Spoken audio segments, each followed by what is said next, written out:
Shalom. I'd like to give all praises to Yahweh, Bashem Yahushai, and double honors to the apostles and elders of GMS that taught us this word. I came across this article today about the microchip and how a lot of these companies are using this chip or giving their employees the chip, as a benefit for convenience, to log into the computers with open doors and get soda and all that. But as of right now, it's all voluntary. But according to the scriptures, it's going to be mandatory that everybody takes this chip. But the Most High is not with that. He doesn't want you to take that chip. But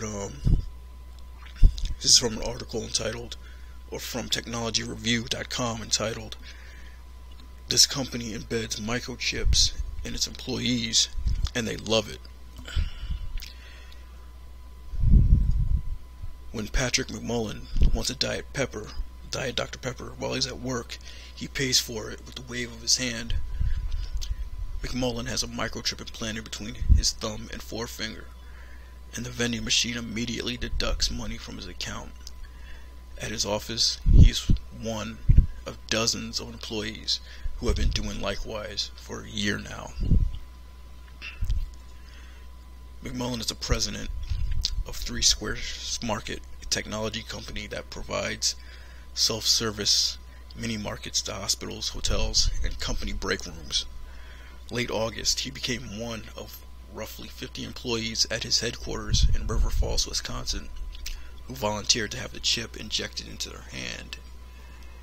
The idea came about in early 2017, he says, when he was on a business trip to Sweden, a country where some people are getting subcutaneous microchips to do things like enter secure buildings or book train tickets.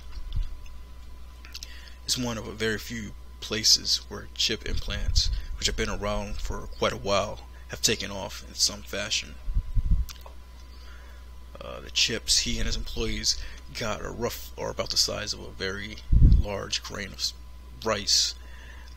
They're intended to make it a little easier to do things like get into the office, log into computers, and buy food and drinks from the company cafeteria. Like many RFID chips, they're passive. They don't have batteries, and instead get their power from an RFID reader when it requests data from the chip. 3 Square Market CEO Todd Westby enters the company's office by holding his microchipped hand near the RFID reader. There's a picture of the guy, he's just waving his hand in front of the reader, and it unlocks the door.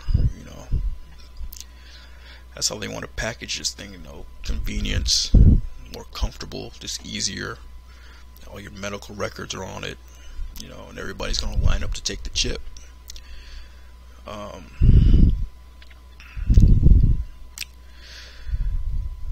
A year into their experiment, McMullen and a few employees say they're still using the chips regularly at work for all activities they started out with last summer. Since then, an additional 30 employees have gotten the chips, which means that roughly 80 of the company's now 250 employees, or nearly a third, are walking, talking cyborgs. You get used to it. It's easy, McMullen says. As far as he knows, just 2 3 Square Market employees have had their chips removed, and that was when they left the company. Sam Bengston, a software engineer, says he uses his chip, 10 to 15 times a day at this point. Swiping his hand over an RFID reader plugged into his computer is no different than typing in his password on a keyboard, he says. So yeah, they're really going to try to market this chip as being convenient, easy to deal with, to improve your life, like these smartphones, But the Most High is not with that. This is Revelation 13:16, and he causeth all, both small and great, rich and poor, free and bond, to receive a mark in their right hand or in their foreheads, that no man might buy or sell, save he had the mark, or the name of the beast, or the number of its name. Here is wisdom. Let him that have understanding count the number of the beast, for it is the number of a man, and his number is 666. Yeah, it says he caused it all, small and great, rich and poor. So everybody's gonna have to take this chip. And if you don't, you're gonna be put to death. And that's about that faith. That's where the faith comes in. You're not gonna be able to buy anything. You're not gonna be able to sell anything. You're not gonna be able to eat. So what are you gonna do? You're gonna have to have that faith in Yahweh Shai, that he's gonna be with you in that time.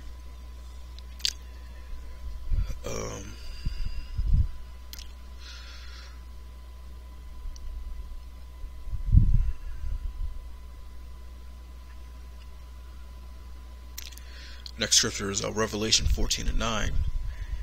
And the third angel followed them, saying with a loud voice, if any man worship the beast and his image, and receive his mark on his forehead or in his hand, the same shall drink of the wine of the wrath of the Most High, which is poured out without mixture into the cup of his indignation.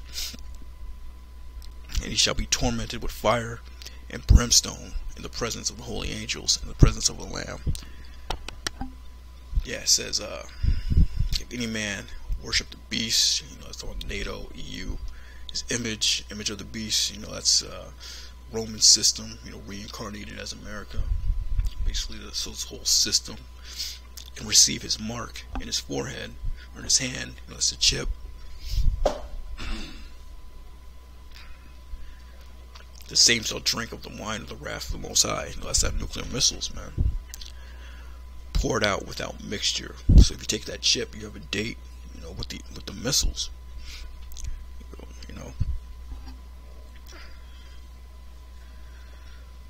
And he shall be tormented with fire and brimstone in the presence of the holy angels. And that's the nuclear missiles touching down.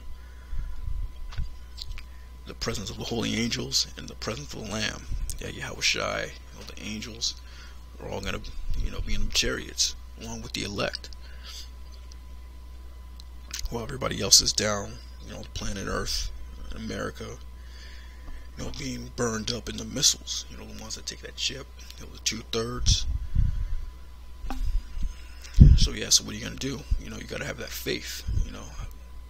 So you're not supposed to take this chip.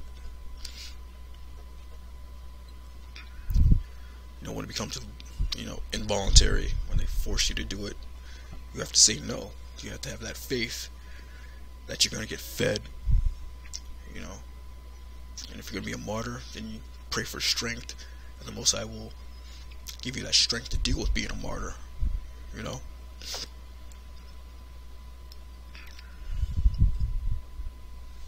Yeah, he says, and he causeth all, both small and great, rich and poor, free and bond, to receive a mark in the right hand or in their foreheads, that no man might buy or sell, save he had the mark.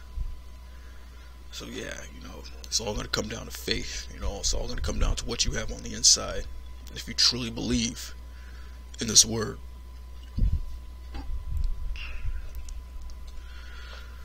Yeah, so with that, shalom.